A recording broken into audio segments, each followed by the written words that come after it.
Okay, so they've changed the price structure for Commander. I'll talk about that in a minute. I've also changed the deck a little bit.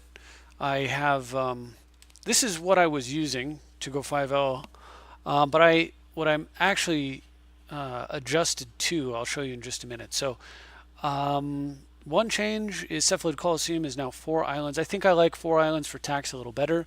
I'm still not running Scroll Rack to combo with it because it feels too slow. But in this version, I had played Gush. I was expecting maybe more green decks, and I really didn't see hardly any of them. So Gush is out. You can always kind of tell when I'm expecting more green if you see Colligans and a Braid and Gush in. Those are anti-green cards as well as Stoneforge because it can go get Jete and Sword of Feast and Famine. Gush because it's a solution. Also, you'll often see I'll put Disenchant in the deck. I didn't do here, but yeah. So lots of removal, Gush, anti, Carpet of Flowers, and so forth. So anyway, that's what I was using, and this is, let's see, what I have now. So same thing on the mana base. I'll go ahead and scroll down if you need to see the rest. After Talaria West, Tundra Underground, Sea Verdant, Catacombs, Volcanic Island, Wasteland, Watergrave, Windswept Heath, and Wooded Foothills. So pretty much the same thing, except instead of Gush, I'm using a new card, Order of Succession. I'm starting to get impressed by the value of this card.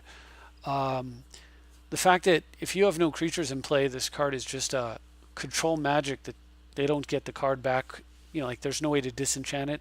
It's pretty amazing. And because it doesn't target, you can take things like a Emrakul, for example, or you can take a I don't know what is his the creature that has protection from you, the blue 1/3/1 creature, the Merfolk. So things like that, you can snag them with Order of Succession, which is really nice. So I'm trying that out, and I'm still running Culligan's Command. I put Stoneforge Mystic in the deck. I wanted more creatures to go with it, but yeah, this is the build. So let's go ahead and take a look at some of the games. And I don't think Gush ever came up, unfortunately. So with the new price structure, let me hit that up real fast. So they have changed it to this. 5 wins. So it's now 120 play points to get in, and you need 3 wins to break even. If you get less than 3 wins, you get nothing.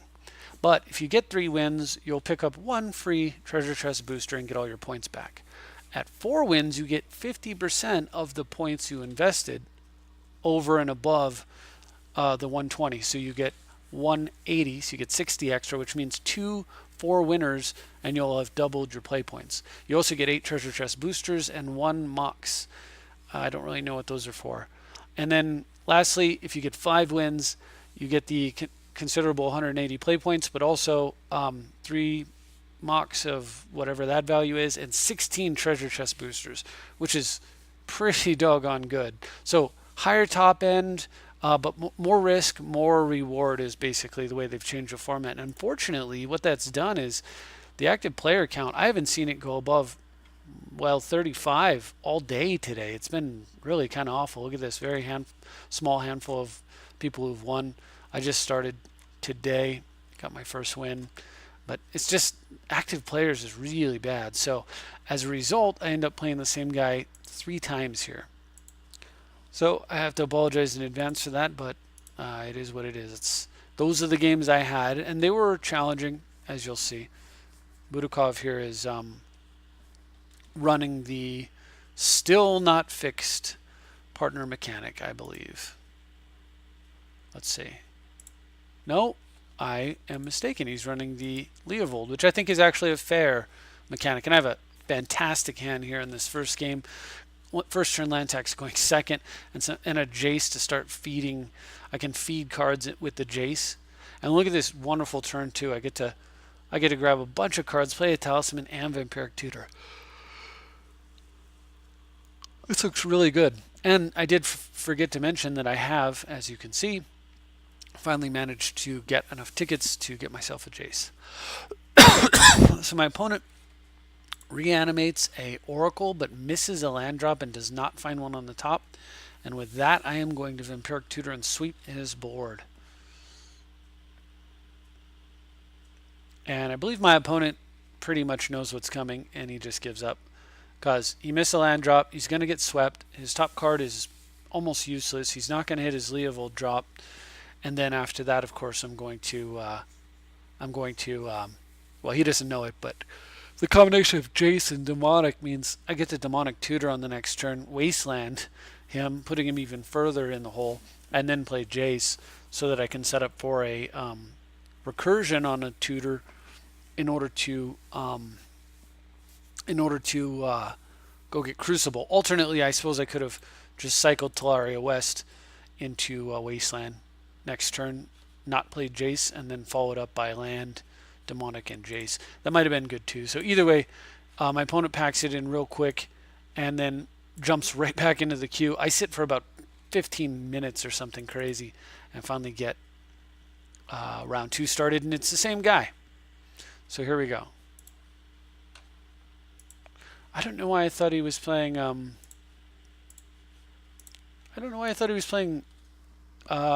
partners rather than Leovold, but yep, I guess he's definitely playing Leovold. All right, so I win the die roll here and have a very strong hand. So we'll go ahead and keep that. It's a little bit of an awkward hand, though.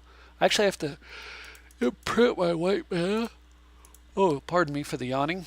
Imprint my white mana here because I'm trying to get ready to. I don't want him to go first turn like Elf or Bird, for example, into Leovold turn 2, because I know I have to play that pickup land. So luckily I'm able to bounce the Bird, draw Mox here, which is not bad, but not necessarily what I want.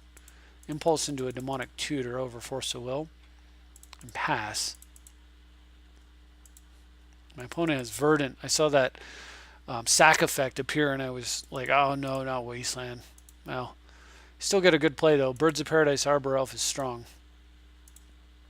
I am going to actually run out the Mox and throw away an Azorius Chancery on this turn so that I can Vedalken Shackles and steal his Bird of Paradise and pass before he gets Leovold out, and that will feed him a card. And he immediately Maelstrom Pulse the Shackles away. Careful Studies into Sylvan Library, Mental Misstep. I could not be happier with the cards he just studied away. I draw Colligan's Command, so I take forever trying to figure out if for some reason I was like thinking there was a way to Demonic Tutor and get a Wasteland here and then Colligan's and waste him, or like I was trying to work it out and it just was nothing. So finally I just were for 0, fetching Mox Opal, and then go ahead and Colligan's Command, taking a bird down and a card from hand. I get a Fatal Push. He goes ahead and plays Compulsive Research over his commander, which is kind of interesting. I guess because he can see that I would be able to kill his commander right away. He discards Creeping Tar Pit and Noxious Gearhulk. So this tells me he obviously wanted to discard the Noxious Gearhulk because he's got a reanimation spell. Instead, though, he plays Jace. And so I think about how to respond to that and decide that I'm going to hold Demonic Tutor. I'm anticipating a reanimation spell, so I'm going to hold Demonic Tutor so that I can deal with whatever he reanimates, Swords to Plowshares or whatever. Turns out his reanimation spell is pretty good. He intuition, so it's, well, you'll see. So I end up giving him the most expensive one. I give him the Exhume, I think. Or did I give him Necromancy? I feel like I gave him Necromancy here. Alright, so I don't think this is quite right. And maybe that means we're going to bug out. So he should have been playing Necromancy here. I think this is going to glitch on us. Yeah, there's nothing I can do here. Anyway, so he gets the Gearhulk out. On my turn, I just play Breya again, I believe, and then on his turn, he sends in with the Gearhulk. I trade Breya and a bird for the Gearhulk. I think it's a 4/5 or a 5/4. Yeah, 5/4. I trade Breya off for the Gear Hulk, and then he living deaths and gets all of his stuff back, and I have nothing in play. And on my turn, I DT for Toxic Deluge, and Deluge is bored. And with that, at that point, he has no cards in hand, and he scoops. Breya, at that point, I had also made like, I had also somehow managed to play a pickup land, and I can't quite recall how. But anyway, I had a ton of mana, and I was going to be able to play Breya multiple times, and he just gave in with no cards in hand. So we move into game 3. Sorry for the bugs. You'd think that in the league replays it wouldn't happen. But it still does. Alright, so this hand has looks pretty good against Leo. It's not great, but I mean, it's got an early Jace, and it's got Jitte, and those are good things I want to see in my hand, so we'll see what happens. Alright, so I fetch Steam Vents here. Top decking the Tundra makes this hand a lot stronger. I'm much happier when I see that. Then he plays a free Snuff Out. I'm not happy. So I play Dimir, pick up, and pass. Hoping I don't get time twisted out of the game. Which is a really dumb thing to have to hope. Instead he wastelands me, which is pretty amazing, and destroys one of my artifacts. I get down Jitte, Opal, and pass with an Abrupt Decay. But he seems to have run out of gas, so on my next turn I go ahead and just cast Fiddlekin Shackles, which turns my Mox Opal on, and threatens to be able to take Leovold, actually. So I do. I steal Leovold. He draws a card, but that's it. And I thought about equipping Leo, but I wanted to keep a Braid so that if he had removal for the Shackles, I could Abrade Leovold in response. Said he has Grave Titan. That's pretty horrible. Now I wish I had spent the mana, but I top decked a Toxic Deluge to send Leovold in and clear the board. I'm at 9. This is not good, but could be a lot worse. The Inquisition's away call against command and exhumes, but I have a Jace in the graveyard, so he gets a Grave Titan, I get a Jace. I guess that's one good thing about playing with Jace, and I Jace into flip, Demonic Tutor, Swords to Plowshares, steal, and Jace away your guy, and just like that, all three creatures are now addressed. That zombie's going nowhere fast. And I'm going to go ahead and equip that Jitte there, wasteland one of his lands next turn, hopefully, and get to work. And things are not looking too good for my opponent at that point. So he scoops, which was pretty cool. Alright, I'm back to forgetting to hit that button to jump back in. And I apologize for the voice, but I'm dealing with a bit of what appears to be fighting off something, some kind of cold or something. My son was sick earlier, so it's most likely the same thing he had. Anyway, now I'm facing Crom and Leo. This is why, Crom and Timna. This is a very nice hand. Of course, it would be, I'd be a lot more comfortable going first, but fortunately, first turn Plateau does not scare me.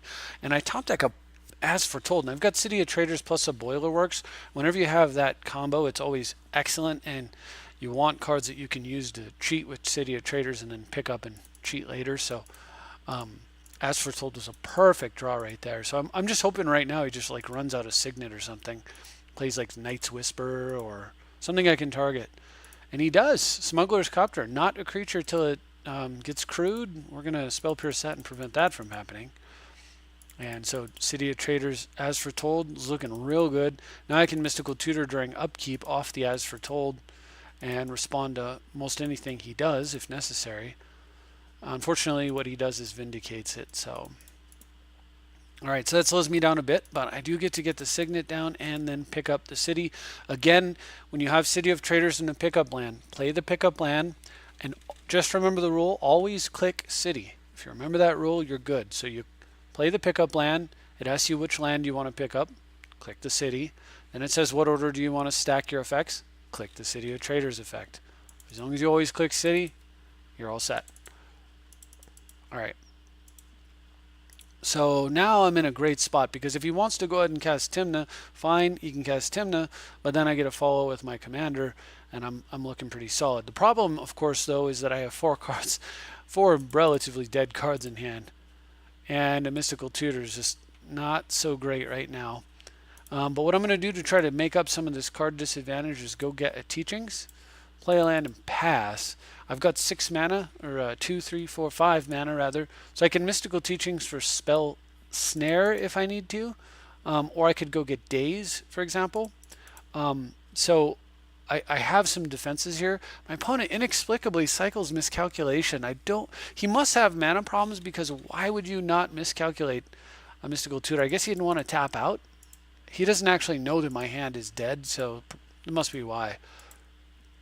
Anyway, on his turn, he goes for a Relic Seeker, which is like a fair Stoneforge. It is a human, which is kind of neat, but it is a nowhere near as good as Stoneforge. And so I'm going to go ahead and Teachings at the end of my opponent's turn. See if he wants to do something with that 2 mana he's got untapped over there. And let me play Breya. He does not. So I go ahead and get Snapcaster. This should make it quite difficult for him to get Renown. And I draw a Remand, which is very nice as well. So I go for Breya. And it sticks. I was real happy with that. So if he had a counter, I was going to Remand it. And I hate remanding counters, but I would have actually remanded a counter there just to hold the board to make sure his Relic Seeker stays in the off position. So he gets a Grim Lavamancer down, which will eventually mean something, but doesn't really mean much now. I find a Dak Faden, so that's interesting. I'm actually thinking at this point in the game, maybe I want to let him get Renown and then take his the card that he fetches. So go ahead and just play Wooded Foothills here and pass. Also, I'm looking at, I can flashback Teachings and hard counter if I need to. Alright, so he sends the Relic Seeker, and I decide, it's just a little too greedy to try to do it with Dak. So what I'm going to do is I'm going to kill his Grim Lavamancer before blockers are declared. I was hoping I could entice him into attacking with the Relic Seeker here. Alright, so he Grims away, targets Breya, which is a little bit, makes me a little nervous, but I'm not going to change my plays based on that. Alright, so I go ahead and play Snapcaster, targeting Mystical Tutor over Spell Pierce. And my opponent has a Lightning Bolt for it, so I go ahead and let that happen, and I Mystical Tutor. Now the reason I let the bolt happen, I don't want to fight over it. First of all, I can't really successfully fight over it without doing drastic things, so I could have Mysticaled in response for Force of Will, then remanded his card, and the second time he played it, I could Force of Will it, but wow, with my Dak Faden, dumping my whole hand just to do that seems awful. If I really need to, I could sack Signet, Breya, and kill this thing, but I'm figuring he's probably just going to cast Timna after combat. And he's going to, of course, get equipment, but I will steal it with Dak Faden. And if he casts Timna after combat, I'm going to remand that. So I think I'm okay.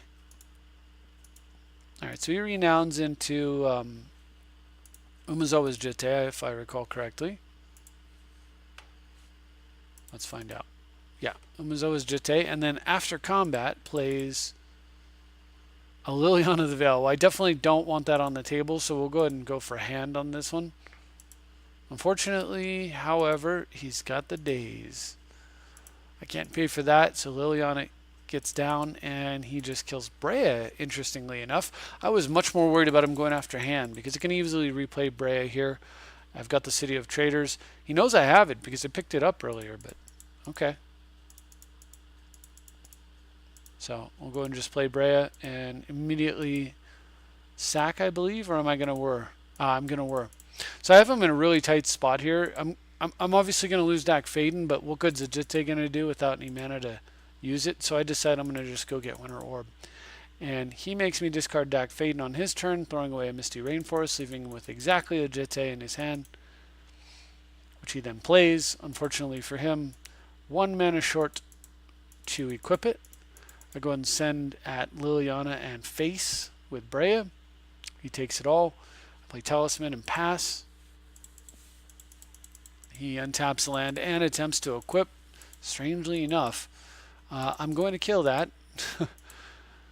and plays a tapped land. He has no cards in hand at this point, and I top deck Factor of Fiction. I'm going to go ahead and just wheel it out now and hope to immediately win. I was thinking I might want to hit a land drop here potentially. Instead, my opponent splits Dark Confidant, City of Brass in one pile, Snow-Covered Island, Swords to Plowshares, Mox Opal in the other. I'm definitely taking the other pile. I can play the Mox Opal, hold the Snow-Covered Island for now, because I'd like to, as flashback, Mystical Teachings at some point. And so it might be easiest to do that by untapping my bounce land and then my City of Traders, and then do it in 2 turns. But my opponent does not wait around for that. He also doesn't really have, like, he's at 10, so if he didn't have like a some kind of crazy I don't know, like Innocent Blood here or something, he's not going to get out of this situation in time to survive, because on the next turn I hit him for 4 and drop him to 6, and I have enough mana to immediately deal 6 to his face. So he scoops.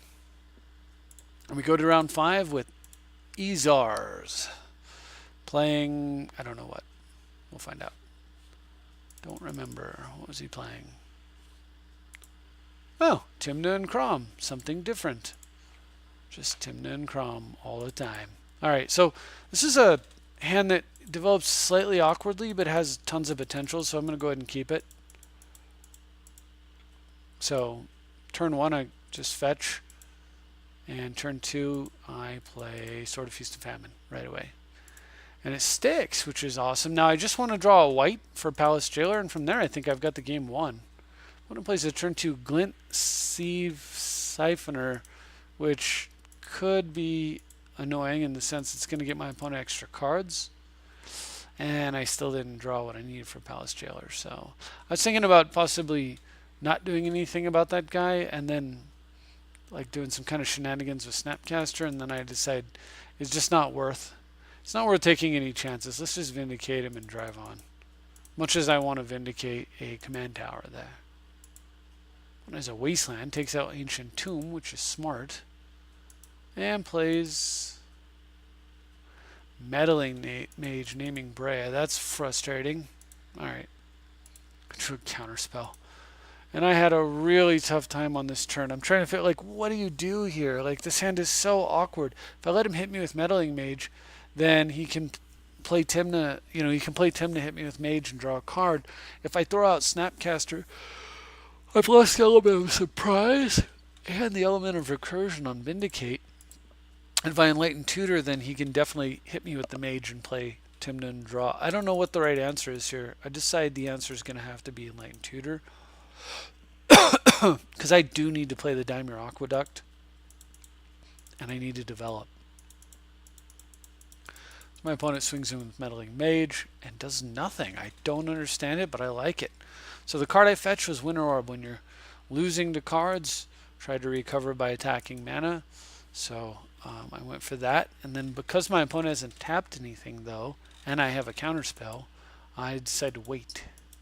Because I could play Snapcaster and Enlighten Tutor here, and that would be a wonderful outcome, provided it actually lands.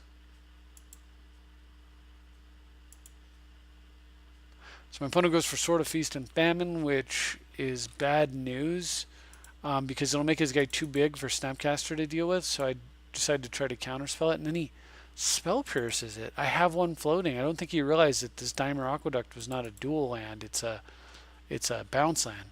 So I'm able to pay for the Spell Pierce, and he has no follow-up, so that's why I think it was a mistake.